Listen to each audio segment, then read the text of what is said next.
Hey, what's up, everybody? Welcome back to the channel.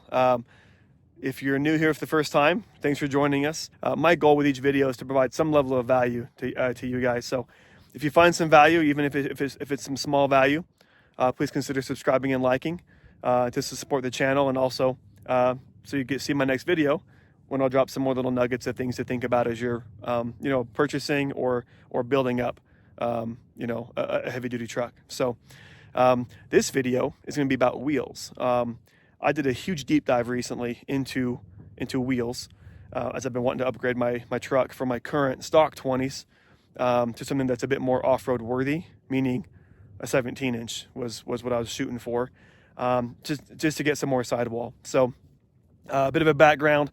I had my stock 20s on here when I bought it. I put some 35-inch KO2s on. I've driven those things 67,000 miles so far, and they're at the end of life. And I actually won some 5 37-inch KO2s in a raffle. So super grateful for that.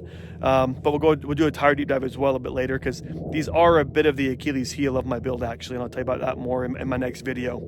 But for the wheels, though, I've been doing a deep dive to know which wheels I wanted to buy. And these Method 704 HDs, I chose them for 3 reasons. And it's 3 reasons that you should be considering.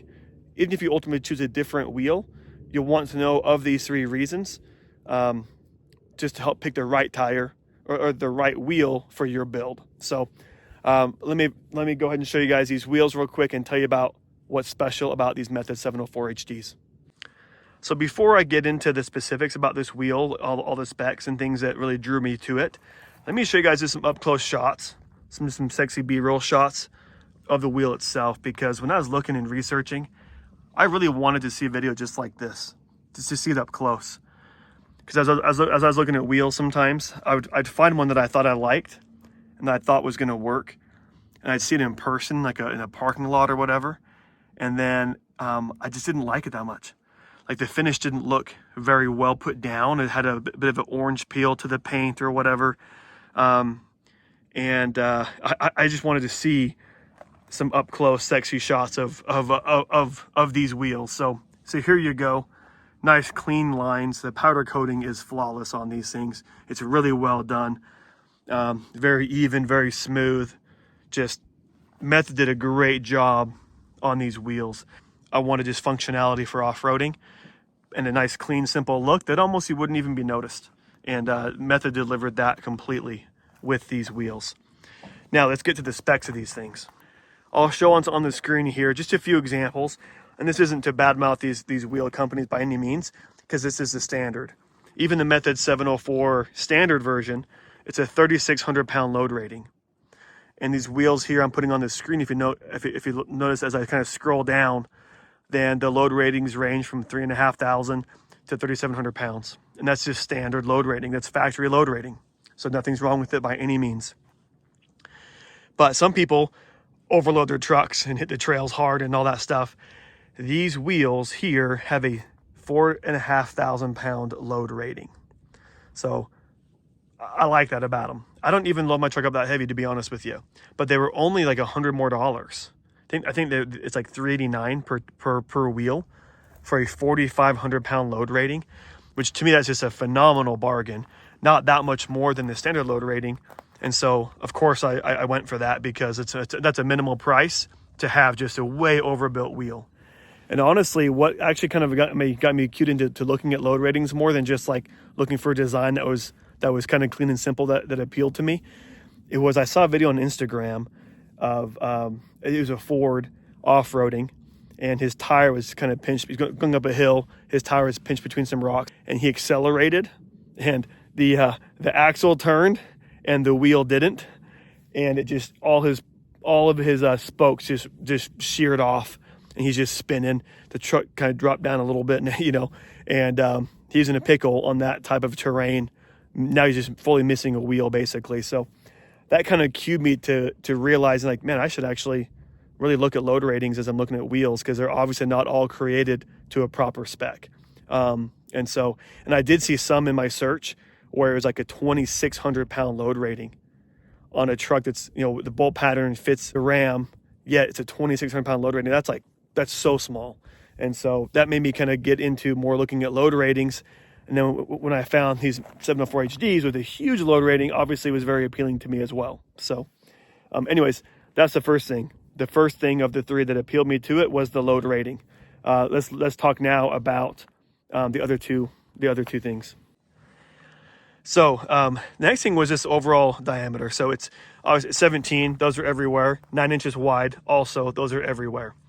But I really liked, it has the proper back spacing and offset. So this tire it's a 5.8 inch back spacing, and it's a positive 18 offset. Now, for comparison, the factory wheels are a positive 45 offset, and you can see how they're pretty tucked in to the wheel well there. And so these ones having a positive 18, they actually just line up the outside of the tire perfectly with the fender. Some people like some tire poke, so you could go more negative if you wanted to. But if you go a more negative offset than that and it's pushed out too far, then the tire actually will hit your pinch weld, and it'll hit the front of the wheel well more also. So the 5.8 inch back spacing with a positive 18 offset, it gets it lined up with the fender perfectly, and also it's the kind of the best mix for minimal trimming in that front wheel well of your truck. And so this wheel, it was designed with that in mind, so it has those proper measurements and aspects to it. Okay. And the third thing about this that I liked a lot was it actually has Method's patented bead grip technology. Now, I know I say it's more of a feature than technology, because technology to me means the computers are involved, but there's all these little raised, it's a very sharp little edges in here that you can kind of feel it with your finger. It kind of catches your finger. All these little raised, kind of jagged edges will dig into the tire. And then this bead, this kind of safety seat right here, it's a little bit bigger than usual to help the tire not slip a bead. So you're actually able to air these, and the back has it too. But you're actually able to air down a lot more while retaining a strong bead. And so I just like knowing that I can air down pretty aggressively without compromising my bead. Because when I do off-road, quite often it's with my family, and I do not want to get stuck in a hairy situation with a bunch of kids. Especially, I mean, gosh, last time we went, last camping trip we did, I only aired down to like 40 PSI from 65. And it helped quite a bit anyways, but I was worried the whole time, like, I don't know how this is going to handle. And it was like muddy, it was snowing and raining. We're going down to the Grand Canyon North Rim, which is about 70 miles off road from St. George. So you're like in the middle of nowhere, no one's around, and like popping a bead at that, it would have just sucked. And so super, like, obviously the bead grip was a big deal, just to know that I can air down and get that benefit with minimal risk. Now I'm going to put these tires on probably actually today or tomorrow. I'm actually going to put them on with it still at the stock height. I haven't chosen a leveling kit yet. I did reach out actually for some sponsorships, and I haven't heard back in a while. So I'm guessing it's going to be a no. And so I have to decide, okay, but do I want to pony up for it, or could I maybe wait? I'm actually thinking that with these proper wheels, I might be able to just trim some plastic a little bit, or just heat it up and actually kind of reshape the plastic in the wheel well to actually accommodate these 37s on a stock height. And so if you want to see how that turns out, for better or for worse, for sure follow along just to see how that goes, and if these tires are going to fit on a stock height Ram 3/4 ton. So anyways, guys, thank you for watching, and I'll catch you guys next video.